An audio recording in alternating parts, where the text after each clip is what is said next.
how to market your agency just as well as you would do for your clients. And that's today's topic. We have a few things that we'll run through today.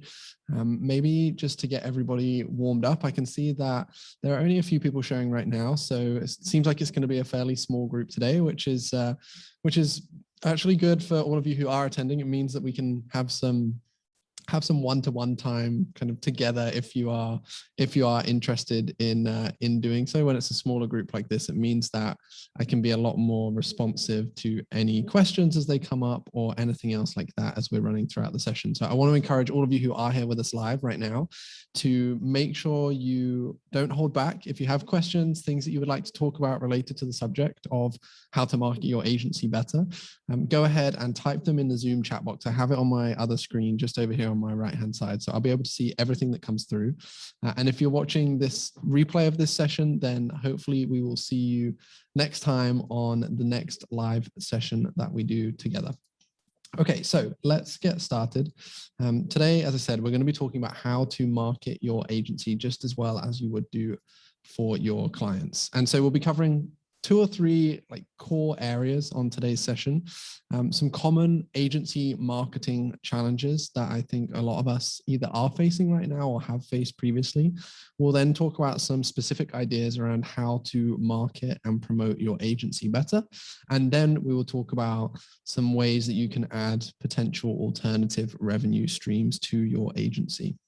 Now, the first thing I would love to find out from the 5 or 6 of you that are here right now is if you could share with us what kind of agency it is that you're running or where you're at with your agency right now, or just any high level information like that. That will make it much easier for me to also start to tailor some of today's session for all of you who are here with me. And whilst I'm letting a few of you type away, I'll go ahead and give you a little bit of an introduction to who I am, why I'm taking today's session, so that you can understand a bit more about that if this is your first time here. And I actually see over in the chat here from Lisa. Lisa from Nebraska says, first time on the live session, but I've loved your past seminars. I have an agency of just me with 13 clients. I do social media management. Well, thank you so much, Lisa, for the kind words. I'm really happy to hear that you've enjoyed previous sessions I've done. I'm pleased to have you here with us live today. So myself, Dylan, I am the co-founder and the CEO of a marketing agency called HeyDigital. So we are a fully remote specialist agency. We run paid advertising campaigns and creative and CRO for leading B2B SaaS companies. We have a very specific niche. We right now, as of this week, have a team of 16 full-time employees. We had 2 new starters this week, which is really exciting, and a number of contractors that we work with too. And I think my team, we have people in 12 different countries at the moment. So we're not a huge 100-person agency, but I think we're at a nice size where we've grown to this point over the last 2 or 3 years. And I've picked up some learnings along the way that I can hopefully share with all of you who are here today. So I'm not a member of the Promo Republic team or anything like that. Promo Republic have come to me and a number of other agency owners or agency founders or agency related kind of experts to provide learning and resources for the people that watch these sessions who often are kind of early stage agency owners or growing agency owners. So really excited to be here doing this for all of you today. A big thank you to Promo Republic for putting together this agency and freelancer academy and giving me the opportunity to talk with all of you today too. So some other things about me, I don't know if these are super interesting to you or not, but we work with some pretty cool companies in the SaaS space, companies that if you're in the SaaS software world, you'll know about, like Hotjar, for example. But yeah, the companies we work with have raised hundreds of millions of dollars in funding, have some really aggressive growth. So yeah, that's a little bit about them.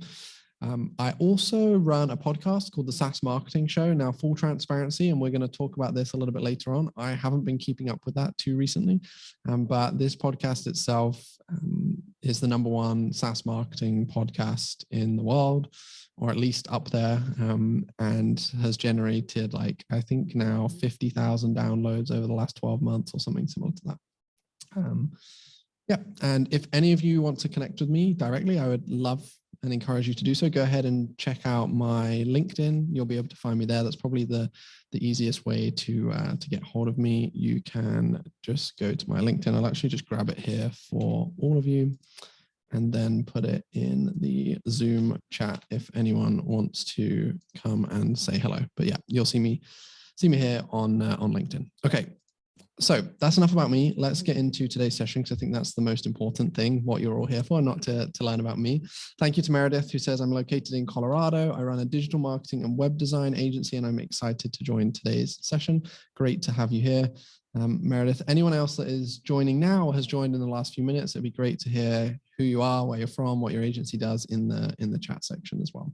Okay, so a marketing agency that doesn't know how to market themselves is kind of ironic, right? It's ironic, but it's not rare. This is something that, strangely almost, for many agencies that offer marketing services, they don't market themselves or don't know how to market themselves. How many of you watching this either live or the replay of this on YouTube or wherever else you may be, let me know if you're also like one of those people that doesn't actively market your agency or feels like you could do more to market your agency.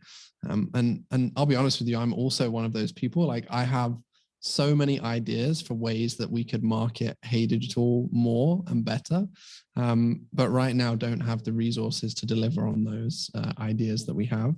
But the reason that we don't right now is that we're actually not in a situation where we're like really needing clients. We actually are the opposite. We have kind of too many clients coming to us at the moment. So if I was to turn on more marketing, we wouldn't be able to handle with our resource. So yeah, this is something just I wanted to share, that I also feel like this sometimes. And as Meredith says, I always feel like you can do more. And I see Scott says I spend 99% of time on clients. So Scott, hopefully by the end of today's session, I'm going to encourage you to not spend 99% of your time on clients and spend some more time, not only on your own marketing, but maybe on your own internal systems or processes as well, because I think that's super, super important. But the thing is, you are, as I said earlier, you're not alone, right? As a marketing agency, you are most likely in a pretty saturated market. There are probably tens of thousands, hundreds of thousands of marketing agencies out there.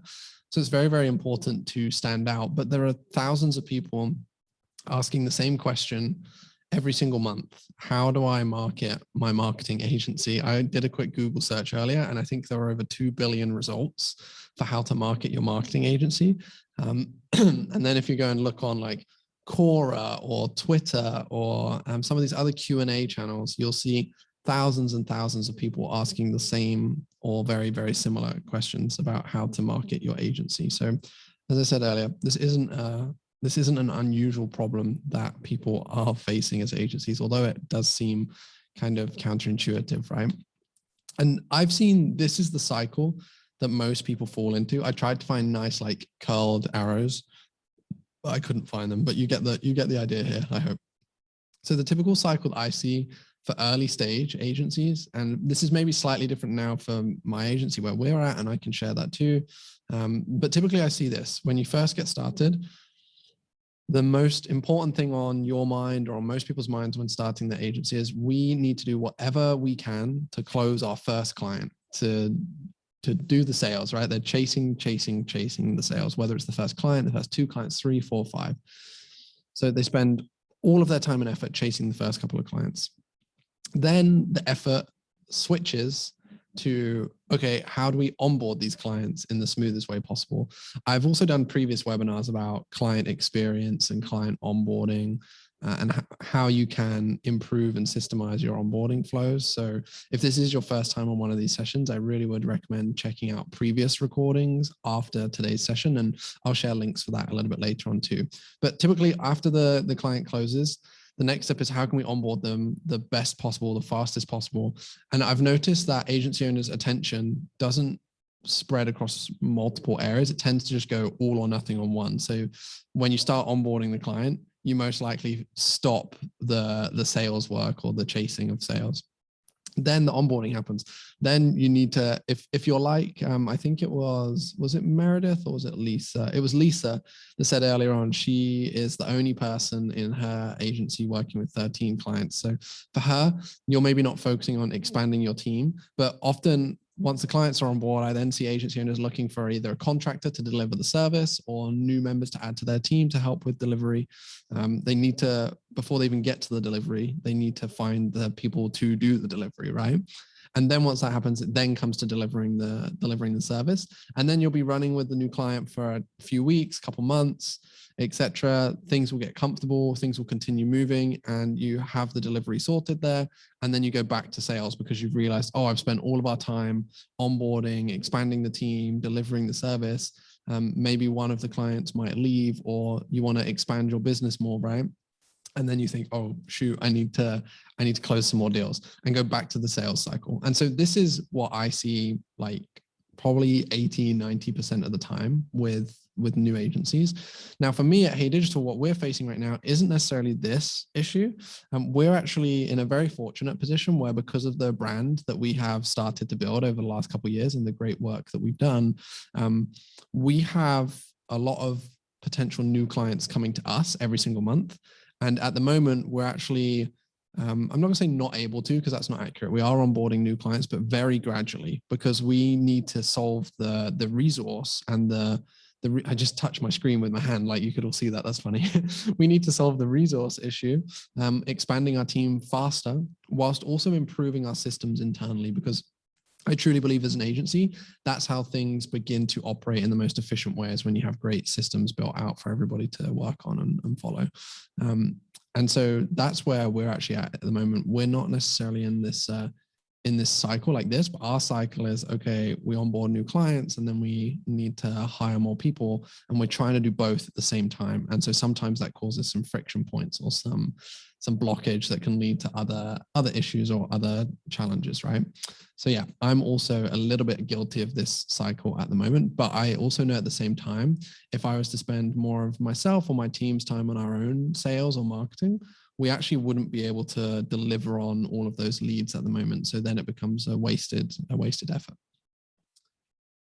Okay, so we've gone through that. Lisa said that's exactly what happens. And I knew that a number of you would resonate with that for sure, because I see this all of the time.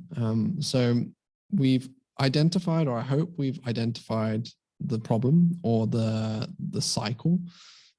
I think it is very challenging as a founder, once you do identify an issue like this, to actually completely take ownership and step outside and work on solving the problem, because you still want to be focused on the sales, the onboarding, the delivery. To be vulnerable, I guess, with everybody, I actually face the same thing myself, even right now. Like, we're a team of 16 people, constantly adding new people to the team to help deliver on client work, on account management, on internal systems, on design, managing paid campaigns, and now leading our team. I'm bringing on team lead roles and managers and operations roles and everything else. But I still find myself falling into sometimes doing the day-to-day work if there's a problem, and not focusing on the activities that I know are going to get me out of the cycle. So a great example is, right now, we actually didn't have any account managers on our team. I've been the one managing all of our 18, 19 client relationships, with the support of our paid media specialists or our project manager, of course. But I can't do that anymore and do everything else within the business. And so we've just started to hire our first account managers. We had one start this week. We are hoping to have another one start in October, to take some of that workload. But right now, whilst they're onboarding, there's a million things that I want to be working on within the business to help us grow. But I'm still spending so much time communicating with clients. And even like tonight, before this webinar, it's 8:15 p.m. for me right now, because I'm in Europe, in Estonia. I've even spent some time writing copy for a landing page before this webinar, even though we have a copywriter on our team, but I just needed to get something done fast whilst they weren't available. So I sometimes fall into the cycle as well. And so the first step to get out of that cycle is to like really identify, hey, this is the cycle that's happening, and I want to break free from that. And this is how I'm going to do that, building out an action plan of how you're going to do that. And so hopefully now I'll give you some ideas about where to begin when marketing your own agency. And to start that, I want to talk about something that I've covered on a couple of previous webinars. So some of you may have seen this slide already if you've joined us before. We did a webinar about niching down, whether you should be a niche agency, a specialist agency, whether you should be a broad agency and offer multiple different services to multiple different clients, how beneficial it is for you as a business. And I shared the pros and cons of both on that webinar, and we went fairly in depth there. It's my belief that if you become a specialist agency or you focus on one core niche, or for my North Americans here, niche, I believe is what you call it, right? So yeah, if you become a specialist or focus on one specific niche, I believe that makes your own marketing 1,000 times easier. Now that niche could be a client type kind of company that you work with. It could be, like we show some examples here, it could be one specific service offering for multiple different types of customers. There are different ways of niching down your agency, whether it's customer type, whether it's service offering, whether it's the way that you deliver your services. Maybe you have some special approach where it's different to a normal agency. I don't know. But there are different ways of niching, right? And in my mind, once you create a niche or become specialist, I think it makes your own marketing 1,000 times easier. And I'm going to share based on my experience here, because like I said, I feel like we don't really do too much of our own marketing, but at the same time, to me, that's because I have so many different marketing ideas. So I think to some people, we might seem like we do or did a lot of marketing, right? But we're at a spot now where we're not investing in marketing for HeyDigital at the moment, but we consistently get people coming to us wanting to work with us every single week. Like probably on average, I think we get 3 or 4 proposal requests every single week, which for an agency of our size is like more than enough for what we need at the moment, right? And I believe the main reason behind that is because we went niche from day one.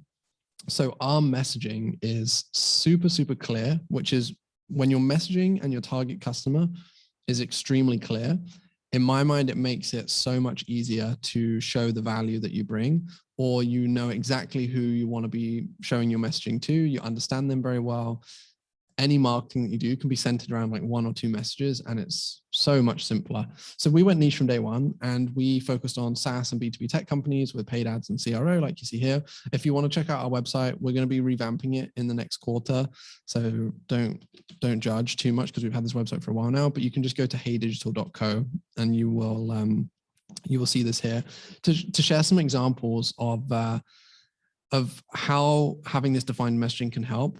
We'll get to some of them specifically a little bit later on, but one great example is like, if you search right now for SaaS PPC agency,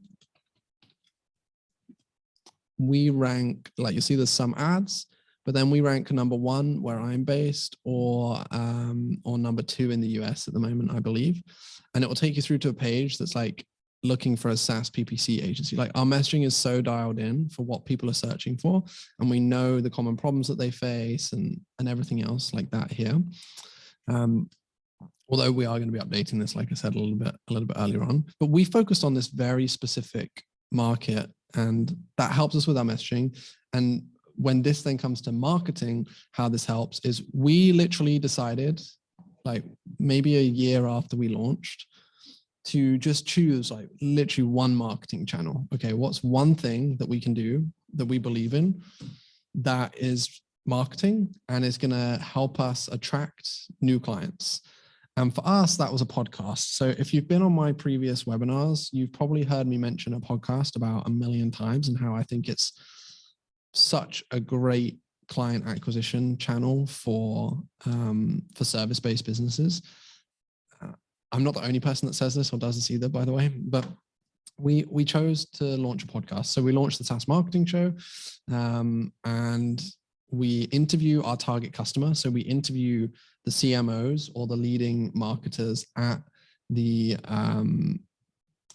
CMOs or leading marketers at other SaaS companies and B2B software companies. So we actually are interviewing and building relationships with our target customer, but at the same time, the people who are listening to this show are people within our market space. So we launched the podcast, and then off the back of the podcast, what we were able to do, and so the podcast itself is like a really great marketing channel, but we then utilized the podcast to create so many different elements of what I would call micro content for our own social media. And so I actually I'm just going to share this because this is a deck that we use when people are sponsoring the podcast. But I'm going to share some things here, which will give you some insight as to the impact that this has. So you'll see here, like a number of people talking about the show, like great comments that we get. And these are all, look at this, like marketing specialist at a SaaS company, a CEO at a SaaS company, CMO at a SaaS company, for example. This is all just from the podcast. But then what we do is we take the podcast and we do live streams of the podcast. So to give you an example, I think if I click on this, so as we're recording the podcast, here we go. As we're recording the podcast, we just live stream it at the same time. And this would generate a number of people watching the podcast, listening to the podcast. We then push it onto YouTube and other places. And then off the back of this, we start to create micro content, such as what you see here. Now, I don't think these are actually linked, unfortunately, but we create these little content clips, video clips, text posts, etc. And then off the back of this, we then see people who enjoyed the show sharing the show on their own channels and basically like marketing the podcast for us.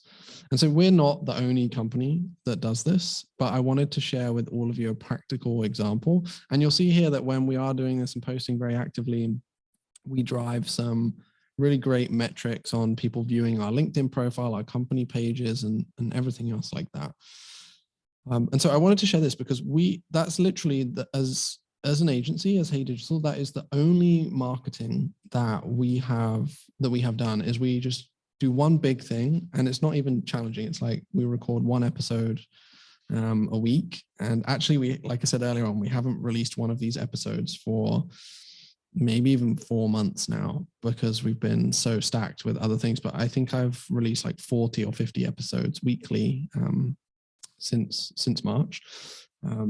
And so it's not too challenging. That's the only marketing that we have done. And that has then led to snowballing effects with things like, okay, we then start to rank organically for, like I mentioned, PPC, SaaS PPC agency, right? If you type that in, SaaS PPC agency, we're ranking organically for that. We did a long time ago start to do some blog posts, which helped with our organic rankings, but haven't touched those for a while. But I would also recommend this potential approach, but we'll get to some other suggestions in a moment.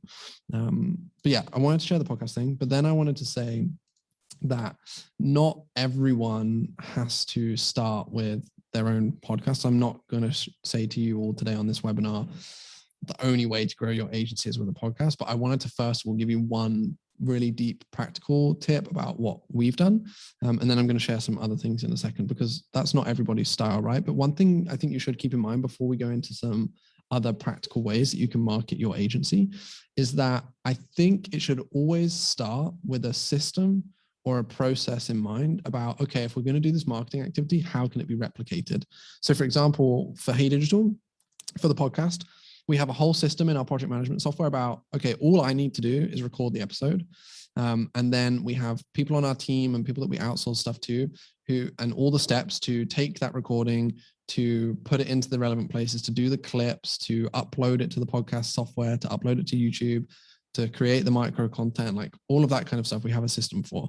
Now, next year, when we're ready to start pushing our marketing, we'll also be running our own ads and we'll have a whole system for that, which we'll talk about a bit later on, our own content, like lots of other things that can be done. But in my mind, it should always begin with, okay, how can I make this as simple as possible for myself? And how can I do something that's scalable? Because I don't think it's going to be good for anyone here, especially if you're all busy early stage agency founders. You can't try and do 20 different things at once. It just won't work. And that's why I think, like Scott said earlier, that's why most of you will spend 99% of your time working on your client work and 0% of the time on agency work, right?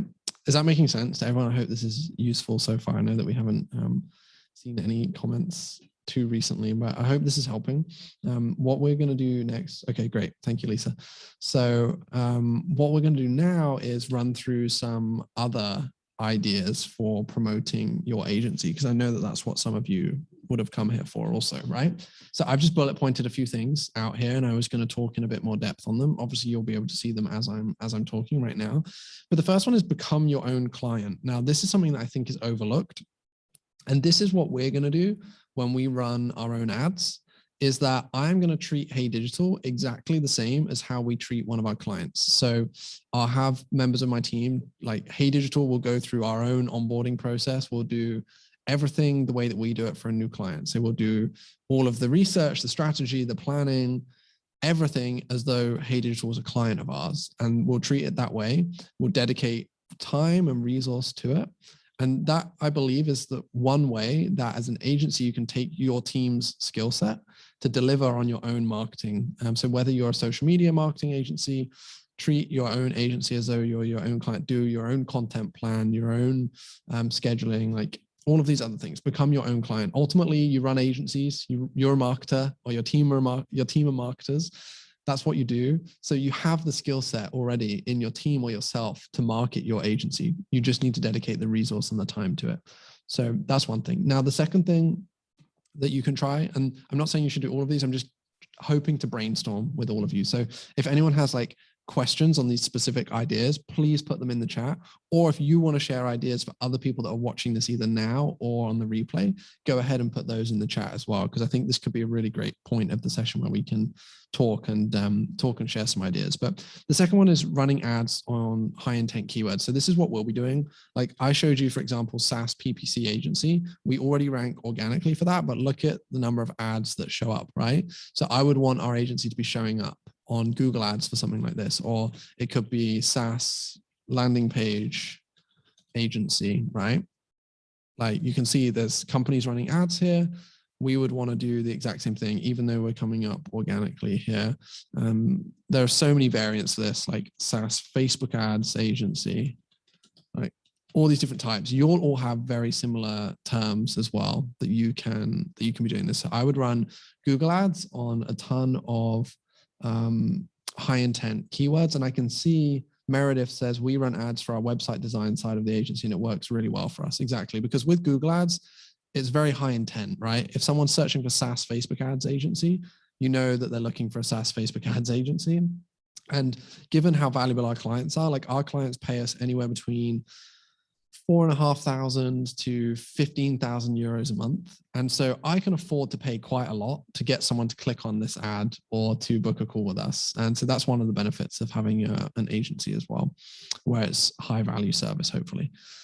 So that was one idea. Another one is, like we've talked about already, focus on SEO for high intent keywords. Now, I don't know how we're ranking for SaaS PPC agency. We did work with a freelancer on our SEO when we first launched the website, but we haven't done any content or technical work for a while. I think it's just as a result of build up over time of searches to our site, other things working out well. But one thing that we want to do next year is more experimentation for trying to rank organically for keywords like this. And I think that is the number one play for agencies, because we get proposal requests every week now from like huge SaaS companies. And I see that they're finding us by searching those kind of terms on Google, and they're finding us organically. Okay, another idea, go crazy on case study building, Client Boost style. How many of you know Client Boost? They're an agency that's grown very aggressively over the last few years. I'm fortunate enough that Jonathan, their CEO, helps us out with some guidance sometimes. But if you look at Client Boost, they have, take a look at this, resources, where is it? Results, here we go. They have a ludicrous amount of case studies. Like, look at this, ready? These are video testimonials, but then look at all of these text case studies they have. It's crazy. It's crazy how many they have. Like, you can even search by type. Okay, let's look at e-commerce case studies. And I want to see clients who had small budgets. Like, there's literally case study after case study after case study. They've gone so aggressive with these. Oh, that's funny. The one I click on. Oh no, here we go. It does work. Yeah, look, they've created a system for building case studies. And so I know that this is really successful for them for client acquisition. So I'd definitely check out what they're doing as an agency if you haven't done so already. I see a question from Lisa that says, where are you running your ads? I'm not running ads right now, Lisa, but I'll be running them on Google. Meredith, though, is running local ads in Colorado on Google as well. And she also said ads helped us to find our niche a little bit because we could test what works and what doesn't. Yeah, that's also a really good point. Okay, this one is something that's helping us out a lot right now. We do a lot of creative. And our design team, once a month, schedule all of our, or not all, but they schedule a ton of creative that we've produced to go on to Dribbble. And this has been great for not only when I'm doing sales calls, but also we're now starting to get companies come to us that say, hey, we saw your creative work on Dribbble, would like to know more about working with you or your services. So if you do any creative work, it takes some time to manage this. Like my design team, one person on the team spends a number of hours once a month scheduling everything and creating all of these things. But I would really recommend Dribbble as a platform for showcasing your work. You may not get leads like instantly, but it's also just great for brand because you can show how great you are at what you do. So I would really, really, really recommend this if you do creative work as an agency. Okay. Agency listing / review sites. Now, I'll be honest, I'm not entirely sure about this, but I'm sure many of you know Clutch. We have won some like Clutch awards. We're on Clutch, and if you search for but it's basically location-based agencies. So it could be like I'll just show you actually. HeyDigital Clutch. Now we stopped pushing this too actively. We only have, I think, 3 reviews here, but you'll see that you get reviews and then people can find you, read reviews from your clients, etc. And you can pay for sponsored posts on Clutch. I know Client Boost either used to pay or still pay for Clutch promotion. And I know that they said it was pretty successful, but also at the same time, the quality of leads isn't always great because if they're on a review site like this, they're usually comparison shopping, which means they're trying to get the lowest price most often, not all the time though, of course. And so, but this can potentially be a great way to generate more traffic at least and more leads. It's definitely something I would worth taking a look at. Now, my favorite things though, as you've seen, are podcasts, our own podcast, but then also guest appearing on other podcasts. So if you're an expert in one area, identify the podcasts where your target customers will be listening. And one way you can do that is using a tool called Listen Notes. And if you go to Listen Notes, it's a podcast search engine. So you can search for, let's say, website design, or even like, that's pretty specific. So maybe SaaS marketing. I'll just use my example because it's easy, right? You can search for SaaS marketing, and then you can find either all of the podcasts about SaaS marketing that have mentioned SaaS marketing at any point ever. Or you can even find individual episodes, curated lists, etc. So like this is a great way, and then reach out to those people and ask if you can appear on their podcast. I did this a number of times. Like if you search for Dylan Hay, you'll see me on, here we go, me on a number of other podcasts. So I went on the B2B Growth Show. I did a whole series with them. I've been on, what are some of the other ones that will come up? Well, basically there's a load that I've been on. I might have to search like Dylan Hay SaaS. It might make it easier, but I would go and guest appear on podcasts. I really love that approach. Here we go. Here, SaaSter, etc. Okay. This one is a little bit harder, and I do want to build out a system for this, but encouraging your employees to post on social or become their own thought leaders. A company that does this really well on LinkedIn is, let me show you, a company called Refine Labs. They're kind of a competitor of ours, kind of not. Their team are very active on LinkedIn. Their company page has a lot of followers. The team are all posting their own videos and clips and everything else. Let's just choose someone from their team and go and take a look. Basically, the majority of people on their team are posting content. They have their own followers now, a lot of engagement, clips, etc. You'll see this. Imagine if your team of like, even if it's 2 or 3 people were all actively posting and then their profiles were like branded up. This can also be a great lead generator for you. So that's one other idea. Repurpose content, micro content, we talked about that. Sponsorships. I don't know if anyone here has tried this. It's something that's been in my ideas list for a while. It's sponsoring, like, okay, an industry newsletter or an event or just somewhere where I know my target customers are. Is there anything I can like just pay my way into to gain more credibility as a business? And then finally, hiring someone dedicated to your own internal marketing. I think this is the way that you free up some time. Like, I think to do your own marketing, you do need someone or a team dedicated to it, or at least partially dedicated to it. I tried this 9 months ago, maybe 12 months ago. I hired someone to manage our social media. And I'll be honest, it was a really bad experience, but I think that was more so, it was a bad hire. Like, it just didn't work out. The level of work wasn't to the quality that we led to believe or expected.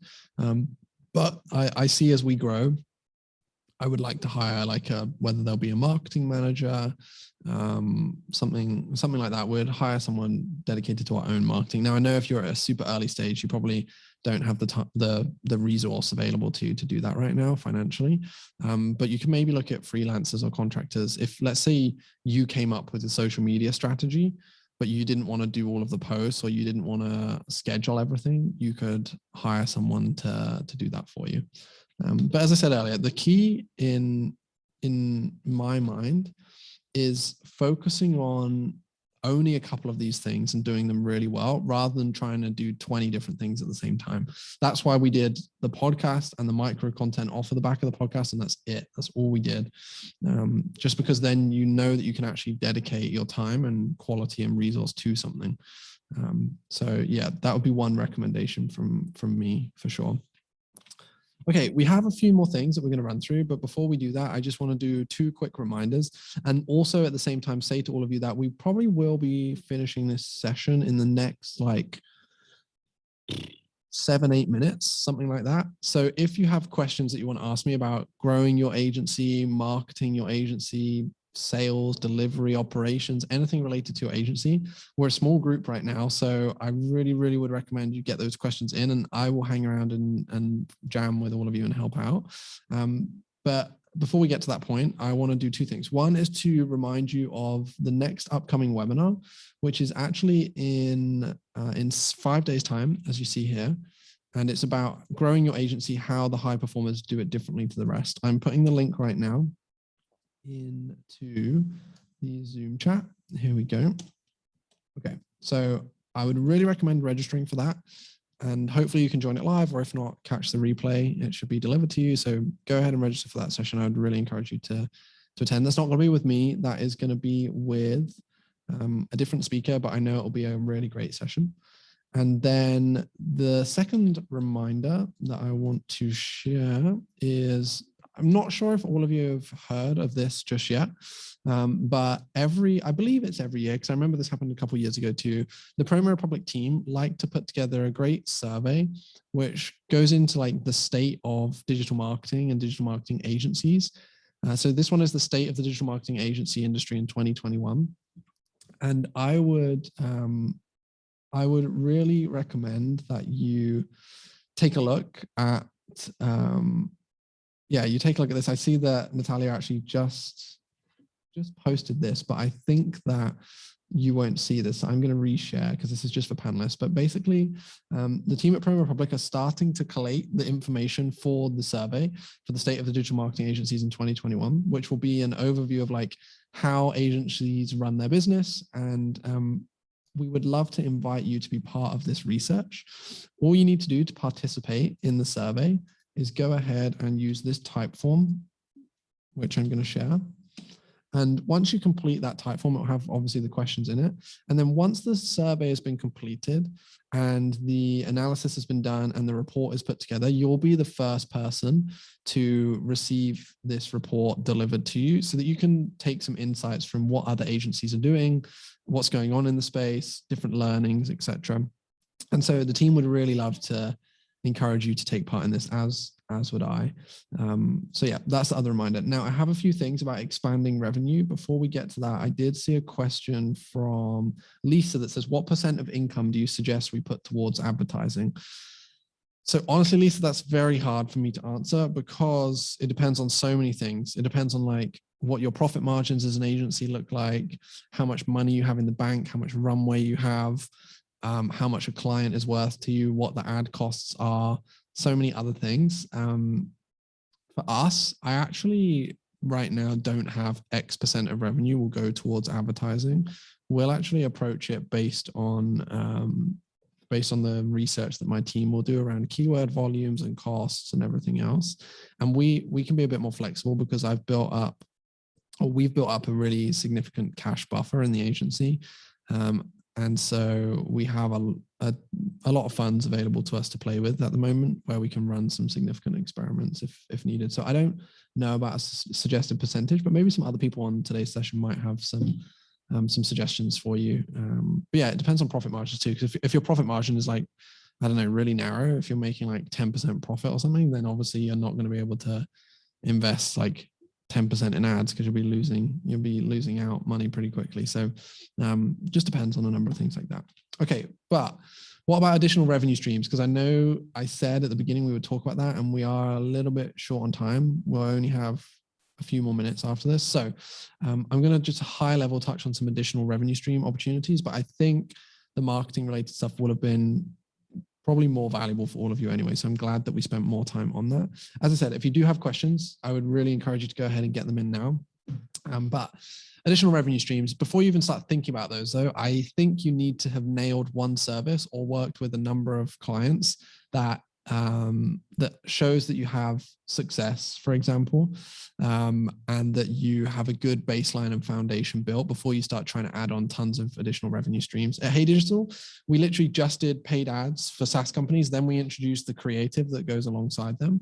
And only now are we recently starting to look at, are we looking at other services? And those other services are actually like audits that we're doing, or CRO consulting gigs, or like 3-month or 6-month specific projects that we're working on that are actually very similar to what we would do already anyway. Because I think too many agencies jump into trying to do everything for everyone, like I was talking about with the agency type earlier on. And that is a nightmare operationally to manage because you have to have systems for like 10 different services, right? So yeah, I think you should nail one service first, but then once you do, you can start to think about what add-ons to that service, like what's supplementary to that service that your client needs. So it could be content repurposing. Let's say you already do their social media, and now you can offer that, hey, if you do one big piece of content, I'll then take that and turn it into like 50 different pieces of content, and that can be an extra service. Or it could be like content bundles, like the actual creative or visual branding and stuff like that. And you can even use Promo Republic to help you with that in the Promo Republic dashboard. For us, landing page design was something that we introduced as a standalone, and we've had a number of clients now come to us just for landing pages, for example. So there's service add-ons, and then there's a few other revenue streams. So for me, the only other revenue streams for our agency, there's basically 3 for us. There are referrals for other supplementary agencies. So for example, we do PPC for high growth SaaS companies, right? And sometimes those companies will need an agency that is really great at technical SEO for SaaS companies, like also ultra specific. And so we have 1 or 2 agencies that we recommend. And if they close the deal with the client that we sent them, we get a percentage of that revenue, which adds up to be something nice. And we have this agreement with a couple other agencies at the moment. So that's one other supplementary revenue stream. It's nothing huge and crazy. It'll be like, what is it? I think it's with one of them, it's like 10% of the fee each month. And if they're charging like 7,000 or 10,000 euros, it can be 700 or 1,000 euros a month. So small things, but it can be really nice. Then there are content sponsorships or speaking engagements, I was going to say consulting as well, but that kind of is bundled into our agency services now. But for example, our podcast, the Sas Marketing Show, we've had 3 different sponsors for that now. That's a nice additional revenue stream. I do webinars like this. Sometimes I get paid for those. I do speaking opportunities where people I haven't done one in person for a while now, but speaking gigs that are paid for. And I just put these through the agency because they help us out. And then the last one is software referral programs. We don't do tons of this, but there are a few tools that we use with all of our clients. So things like the landing page builders, Unbounce is what we utilize. And we've recommended some like AI powered tools to some of our clients. We have some of our clients set up with like specialist tracking software, and we take a cut for introducing them to that tool. So those are the three other areas that we look at. Now I'm going to get to questions because I see we have a couple and we don't have like hours and hours of time. So I am going to go to questions, and then we'll wrap up after that. So if you have questions, I would encourage you to type them away in the Zoom chat right now. I'm going to stop sharing my screen so that you can just so that you can see my face in full. I think will probably be a better way to do this if I can find where the Zoom has gone. Okay, I cannot find the Zoom buttons. Okay, we'll handle that later. Yeah, so let's go to some questions that some of you have. Okay, stopping screen sharing. There we go. So you should be able to see me now. Okay, so questions. If anybody has them, let's get them in and I'll answer them. I see one here that says, I think this is from Meredith. Question, if you are able, I would love any advice you have about outsourcing work for our agencies, not so much full-time employees, but more like contractors that can do certain tasks, VAs or other international specialists. So in my mind, Meredith, if this is you that's asked this question, I highly, highly, highly recommend doing that. When I started the agency, I decided, I hope you don't mind me, like I'm just getting comfortable here. It's getting a little bit later for me. So when I started my agency, I decided I would not do any of the service delivery. I would not be the person running the ads. I would hire a contractor from day one so that I could focus my time on growing the agency and doing other things, not the service delivery. And so we've grown our team to 16 people. Technically, they're all contractors because we're a remote team and we're not incorporated in all these different countries. So they're all contractors, but they're all full-time contractors set up as though they're full-time employees. We use some software to help us with that, which I could share if anyone was interested. But my advice would be 100% like delegate and outsource as much as possible. The caveat to that though would be if you delegate or outsource to people and they don't have either experience or clear direction, then you can't expect the work to go swimmingly or like really easy. People need, especially freelancers and contractors, this is why systems and processes are so important. If you have a documented system and process for how you do everything, then you can delegate that to someone very, very easily. If you don't have a system, you don't have a process, delegation or outsourcing can lead to some really big challenges. But in my mind, that's the only way to build a successful agency is by delegating work. And that means outsourcing to contractors, to freelancers, or hiring full-time employees.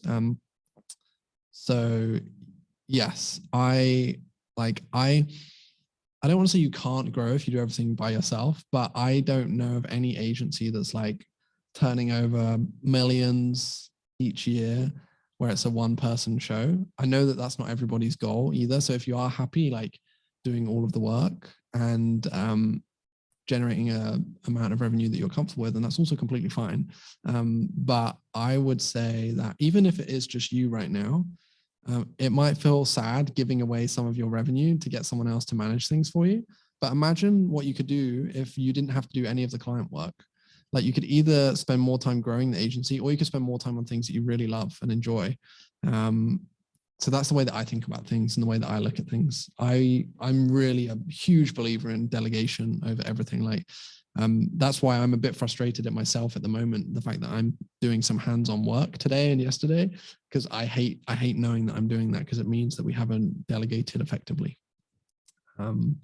Yes, in my mind, if you truly want to be like a business founder or CEO or leader, like Elon Musk isn't building Teslas himself, right? Or like Bill Gates wasn't building computers, or vice versa. The guy that founded Nike, Phil Knight, he's not making the shoes. So yeah, I know those are really big examples and wide examples, but I'm just trying to make the point. Hopefully that helps. But at the same time, you do whatever feels best for you. There's no right or wrong way to do this. There's only previous experiences and learnings that we can share, and everyone's goals are different. Like, you might not want to build like my goal right now is I'm so focused on building a international team. Like, I love working with people from all these different countries and cultures and supporting them to create amazing opportunities. And I'm so focused on building the revenue of our business to, like, our objective for this year, for 2021, was to go past €1 million in revenue in only our second year or third year as a business. And we're going to hit that. And I've been so dedicated to that. And now it's like, okay, what's the next goal? We want to, we've 3x'd in size in terms of revenue every year. And I want to continue pushing that. And so that means we need to be a multi-million recurring revenue business. And in order to do that, I have to level up who I am and how I operate. And I can't be doing like client work myself, right? So everyone has different goals and objectives. But yeah, hopefully, Meredith, that helps. Sorry if I rambled on a little bit too much, but I think that's a question that I do see fairly often, and I have some pretty strong feelings on. But yeah, to get delegation and outsourcing right, you do need to put the work in up front to make sure people have clear systems, processes, or expectations. That's the main thing. Okay, cool. Does anybody else have any other questions? I'll give it a couple minutes. If we don't see anything else come through, I do want to say a huge thank you for joining me on today's session. I really hope you can go ahead and register for the next session and also complete the survey to help out with that report so that you get a copy of it once it's complete. I think it'll be really interesting for a lot of you. If you are going to leave right now, like I will in a second, big thank you for joining me. I hope this was useful for you. I really appreciate you coming and spending 45, 55 minutes with me. Thank you, Lisa, for the nice comments. Thank you, Meredith. Thank you, everyone, for engaging throughout. I hope it was helpful. I hope you have a great rest of your day, or start of your day, or end of your day, depending on where you are. I'm going to sign off now, and I will see you next time I do one of these sessions in a few weeks' time. Okay, thank you, everybody. Goodbye.